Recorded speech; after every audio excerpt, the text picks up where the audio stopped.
sentences. There's 4 kinds of sentences that we've been talking about, and the types of punctuation or end marks that we put at the ends of those sentences. We've been talking about telling sentences, statements, a sentence that just tells us something, like I saw a blue bird, period. We put a period at the end of that sentence. We're talking about asking sentences or questions, like, did you see the blue bird? We put a question mark at the end of those sentences, which kind of looks like a candy cane upside down with a dot underneath it. We talk about commands, where the sentence is telling you or ordering you to do something like close the door or open the window. Usually they just have a period at the end, unless there's a lot of feeling to them. Sometimes, like if somebody's really angry when they're saying it, they might put an exclamation mark at the end. And then we're talking about exclamatory sentences. Those are sentences that show a lot of feeling, excitement, fear, happiness. Like, wow, I just got $1 million. Those would have exclamation points at the end, like an I that's upside down or a line with a dot underneath. So I have 4 sentences that are missing the kinds of punctuation that they need at the end. Let's see if we can figure out what kinds of sentences they are, whether they're asking sentences, telling sentences, command sentences, or exclamations or exclamatory sentences. So my first sentence says, do you like pizza? What kind of sentence is that? What kind of sentence, Jake, is that? It's an asking sentence. So what should I have at the end of my asking sentence? A question mark. Kind of looks like a, oops, let me get my pen here. There we go. Kind of looks like a candy cane with a dot. Oh, I realize, friends at home, I'm using a light color. I'll go over top of that so it's easier to see. There we go, like a candy cane or an upside down J. You want to say it that way? All right. My next sentence says, that zebra runs fast. What kind of sentence is that? What do you think, Jamie? An exclamation. Very good. So what should I have at the end of that sentence?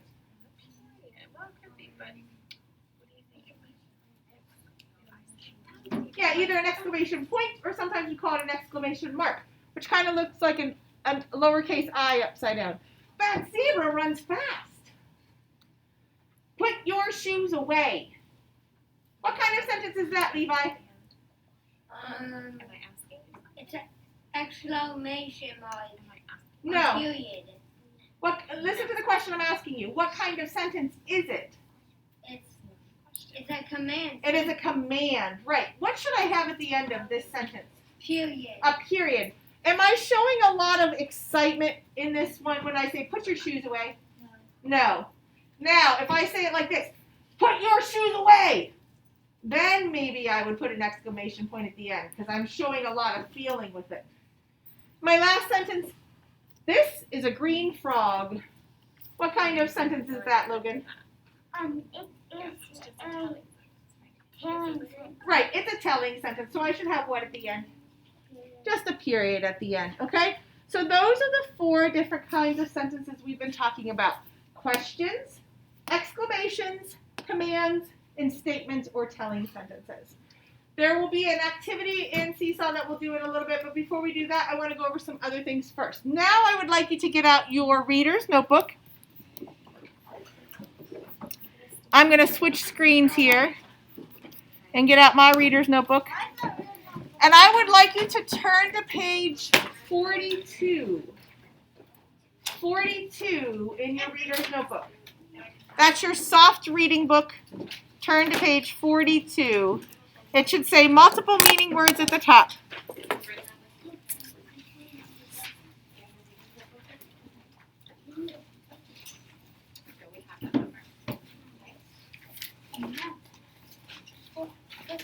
Page 42, it should say multiple meaning words at the top.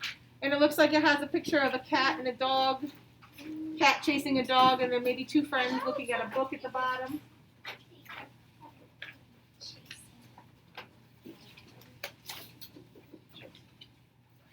Okay, so what we're doing on this page is they want us to read both definitions of each word and then read the sentence and decide which one of the definitions matches how the word is being used in the story. So when we have multiple meaning words, one of the ways we can figure out what the word means or what meaning of the word we need to have is by looking at the words around the sentence to give us clues to what the definition is. Okay? So for number one, go ahead and get your soft reading book out. It looks like this, Tim. You had it just a second ago. It looks just like this, only it's the soft one, not the hard one. Okay? For number one, we have the word pet. And the two definitions for pet are an animal kept at home or to stroke or pat gently. So we have to decide how is the word pet being used in our sentence. Page 42, Tim. The sentence says, which do you think makes a better pet, a cat or a dog? So which definition of the word pet were we using there? An animal kept at home or to stroke or pat gently? Which definition do you think we were using? Gwen?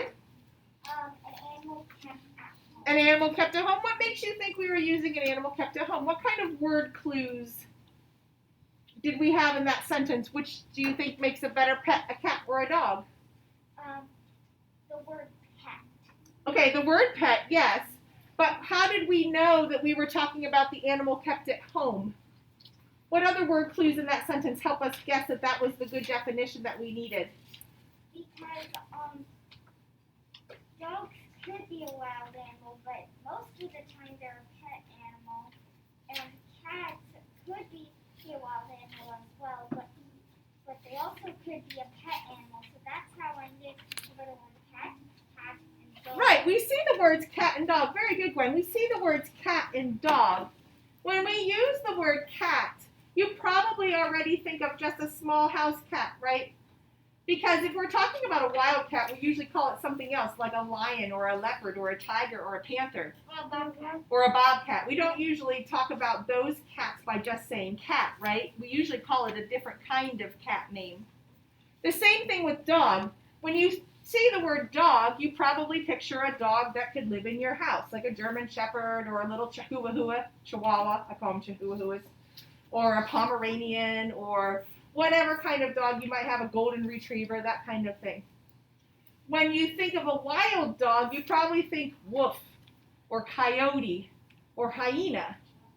You say those names for them, you don't just say dog. So when we see those words, cat and dog, those are good clues for us to think that this word pet must be an animal kept at home. So let's put a check mark or an X in that first box where it says an animal kept at home. You can either put a check mark, which is kind of like a V with one side that's really long, or you could just put an X in that box, either one. Check mark or an X. Jamie, did you get a check mark or an X in the first box? Okay. Now, for number two, we're looking at the word pick.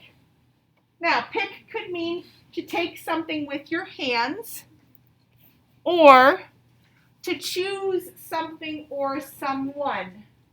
Okay, so it can mean to take something with your hands, like I'm going to pick the apple. I take it off the tree with my hands. Or choose something or someone, like maybe I'm going to pick somebody for my team. I want that person on my team, or I want that person as my partner, or something like that. So let me read the sentence first, and let's decide which definition we're talking about. Joe will pick 4 people to be on his team. Which definition of pick are we talking about for this one? Are we talking about taking something with your hands or choosing something or someone? What do you think, Kaden?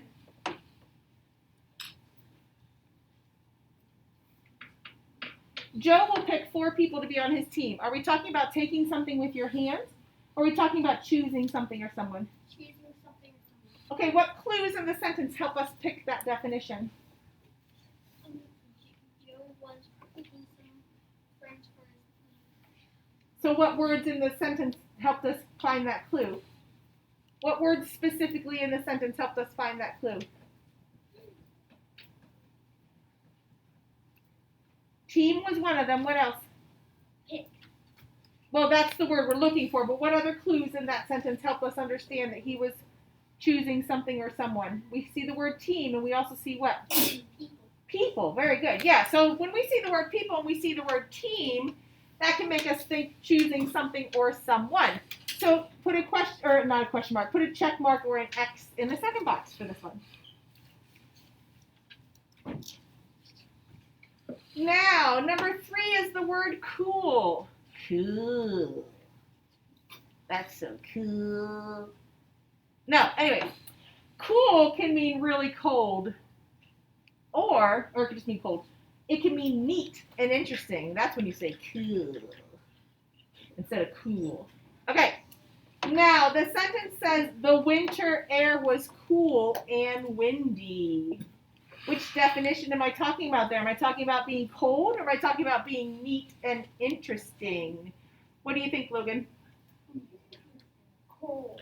I'm talking about being cold. How do I know? What word clues in my sentence help me figure that out? Because it is it's winter and winter is cool. Right, it's talking about winter, and it's talking about being windy. And when you think of winter, you think of it being cold outside, and windy would be cold also in the winter especially. So a check mark or an X in the first box for number 3. Number 4 is the word kid. Did you get a check mark or an X in that first box there, Kaden, for number 3? A kid for number 4 could be a child or a young person, or it is a young goat. That's what we call a baby goat, is a kid. So let's see what word we're choosing for this, or what definition we're choosing for this sentence. I have liked to read since I was a kid. Are we talking about a child or young person, or are we talking about a young goat? What do you think, Levi?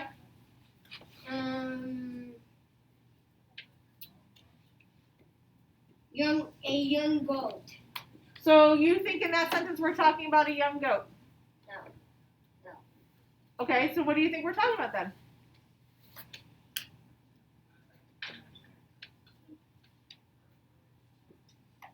A child or a young person. So you think we're talking about a child or young person? Yeah. Okay, what are your clues in that sentence to help you choose that answer? I have liked to read science on. Okay, you don't have to read the whole sentence. What are some words in that sentence that give you some clues for that answer? The sentence says, I'd like to read since I was a kid. Well, kid's the word we're looking for. What are some other words in that sentence that help us figure out that we want to pick a child or a young person as our definition? I've looked. The word is liked. Liked. Okay, how does the word liked help you pick kid? The definition for kid. What's the very first word in that sentence there, Levi? I. Okay, if you're talking about I, who are you talking about? Who are you talking about if you're talking about I? That means kid. Well, not in my case, or Miss Amy's case, though we'd like to think we're kids, wouldn't we, Miss Amy? Yeah. But we're not kids anymore, so if I was saying I would not be talking about kid. But if you are saying I, Levi, who are you talking about? I. Which is who? You. Not me. No. Yourself. Yourself. Thank you. So if you're reading that sentence and you're saying I, then you're talking about yourself. And you are all kids, young people or children, right? Yep. So that's one of the word clues that we can use to decide. Also, liked to read is in that sentence too. Do you know any goats that read? No. No. Maybe goats do read. I don't know. I have never seen a goat read a book. I've seen a goat eat a book, but I've never seen a goat read a book. So I'm thinking because we're talking about I, which is usually a person, a young person if you're reading it yourself, and we're talking about liking to read, then we must be talking about a child or young person, the first definition, instead of the baby goat definition. But you never know. Maybe there's some reading goats out there, like goat yoga. Maybe there's goat read-alouds. Like, ba, ba, black sheep. I don't know. It's just a thought. Do you think they would read like that? Yeah. Maybe they would read the story dogs. Do you think they would read like that? Or helping paws. Do you think that's what the goat would sound like if it was reading us a story? Probably. Probably. All right. Last but not least, we have the word raise. Raise can mean to move or lift something higher. Raise can also mean to make an amount or number bigger. Like you make something bigger or you get a bigger number. The sentence says, Mr. Jones goes outside to raise the flag at school each morning. Which definition are we talking about when we're talking about raising the flag? Are we talking about moving or lifting something higher? Or are we talking about making an amount or number bigger? Tim, do you want to give that one a try? Something about raise, again, like raising your kids and stuff, like your parents can raise your kids. Okay, that's another meaning for word raise. You're right. Yes, but in this case, we're talking about either moving or lifting something higher or making an amount or number bigger. So, Tim, what do you think? If we're talking about raising the flag, are we talking about moving it or lifting it higher, or are we talking about making it bigger?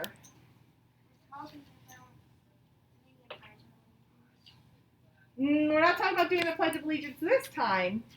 And Liam, when we're talking about raising the flag, what are we talking about? We're talking about, like making something higher. Yeah, we're talking about moving it or lifting it higher. What are some words in that sentence that can help us know that that's what the word raise means? What are some word clues? That it says in the sentence that he was making the flag higher. It did say that he went outside to raise the flag. So what word clue is helping us understand that he's talking about moving or lifting something higher?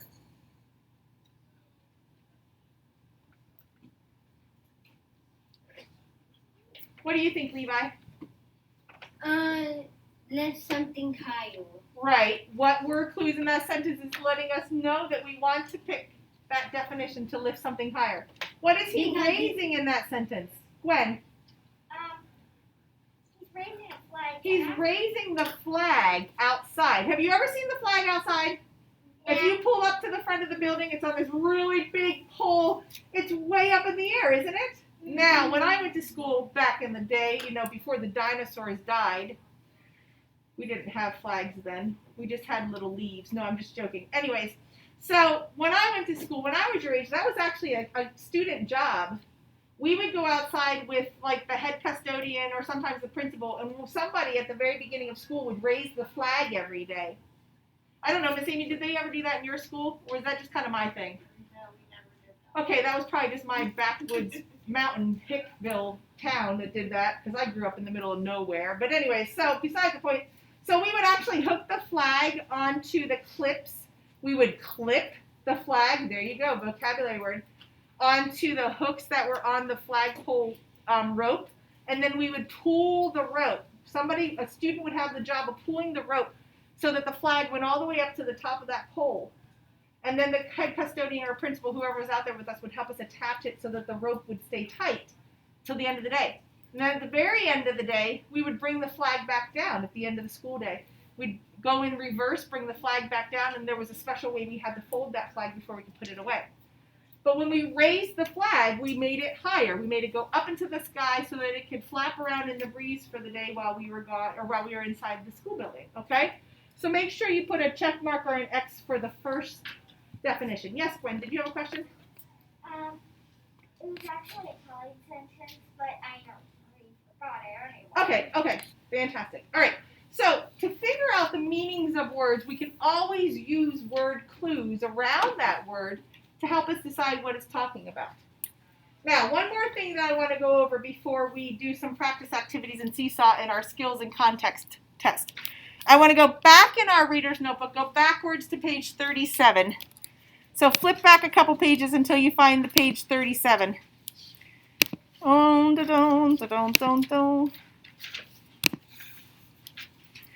Now, before we do that, let me get a new page here. Let's see what we remember about the sounds of C. Is this going to open up for me? There we go. It froze. Okay. Remember, C can make two sounds. It can make the sound, the hard sound like the letter K, or it can make the soft sound like the letter S. If I'm looking at a word that I have never seen before, a word that I'm trying to maybe do chunky monkey on or try to figure out what that word means, what letter clues can I look for to help me decide if I'm going to make the hard sound or if I'm going to make the soft sound? There are three letters that I can look for that can help me decide if it's going to be a hard C or a soft C. Jake, can you give me one of those letters? There are three letters that I can look for that would be right after the letter C that can help me decide if I want to use the hard C sound or the soft C sound. Can you give me one of those three letters, Jake?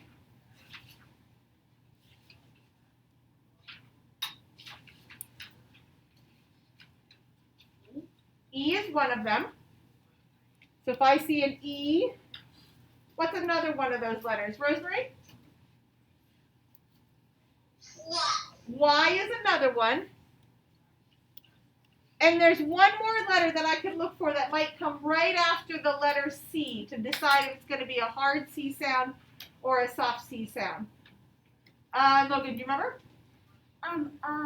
I, very good. E, I, or Y. If the letter C is followed by an E, I, or Y, like in the word city, or in the word spicy, or in the word race, oops, I forgot to underline the I here.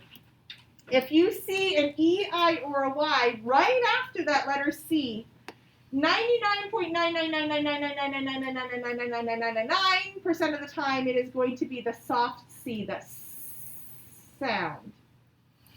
If you see any other letter after the word C, like in cake, or corn, or carnival,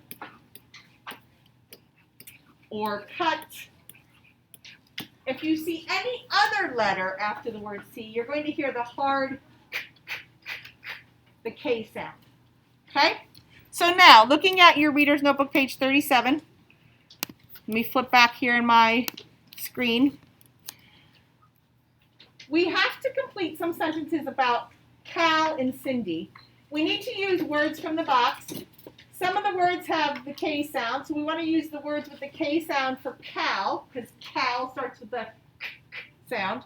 And we need to use the soft C, the sound for words that talk about Cindy, okay? So in our word bank, we have the words, I'm going to read them going across, cake, city, mice, rice, camp, and cats. So let's look at sentence number one. Number one says, Cal has two pet blank. What word do you think is going to best fit that sentence? What do you think, Kaden? What word's going to best fit that sentence?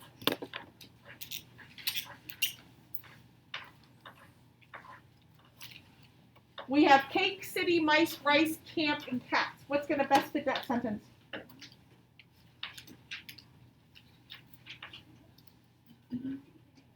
Cal has two pet what?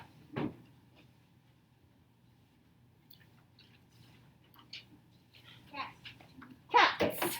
With the S at the end. Cal has two pet cats. For number one, write the word cats. It's right there in your book too. In the word bank, right here on the right hand side. If you want to put a line through it after you write it so that you know you don't have to use that one again, you can do that. Don't scribble it out though, just in case you do need to use it again. Angeline, do you have a question? Which page is it again? Page 37. 37. We went backwards a little bit. We did them out of order. Logan? Where am I put the word cat again? Right there in the blank for number one. Over here. Cal has two pet cats. All right, number two. Cal likes to eat what? What word in our word box would fit that sentence? Cow likes to eat what? What do you think, Levi? Cake. Cake. Very good. Write the word cake in the blank for number 2. It's right there in the box. See if you can find cake. And write it in number 2.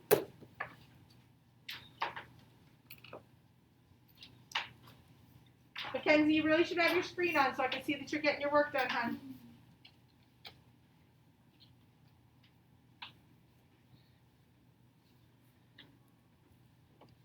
Right, number 3. Cal went to a big what? What word would best fit that sentence? What do you think, Jake? City. Well, does it start like cow? We need to pick words that start like cow. So city does not start the same as cow. Kinsley, what do you think, hon? He went to the camp. Camp. Very good. Camp. Find the word camp and put it in the line for number 3.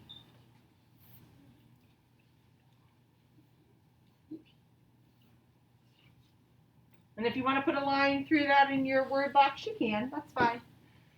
All right, now let's see if we can figure out the words for Cindy. They need to start like Cindy or have the same sound that Cindy does, the soft C sound.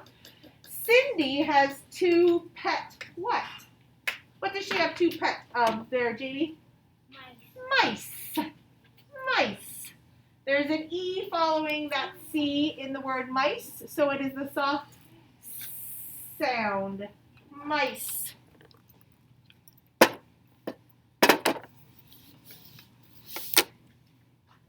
Mackenzie, are you writing these things down?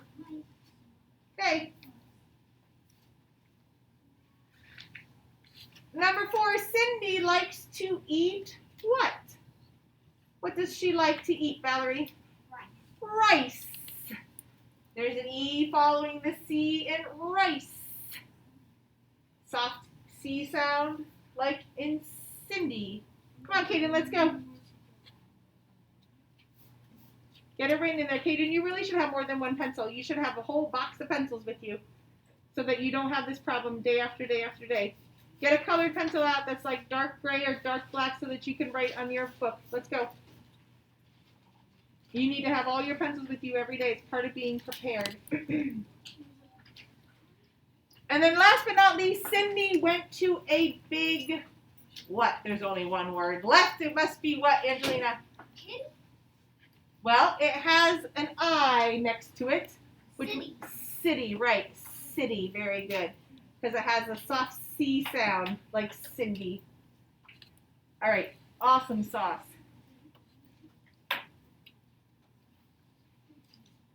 Okay, now, do you have a question, Lonnie, before I move on? Like, I have a question about Cindy. Cindy likes rice. She does like rice. It says she likes to eat rice, yeah. Do you like to eat rice? I like to eat rice. I do too. I like sticky rice. You know what I mean? When it gets all clumpy, the sticky rice. I love sticky rice. Oh my gosh. All right, let me stop this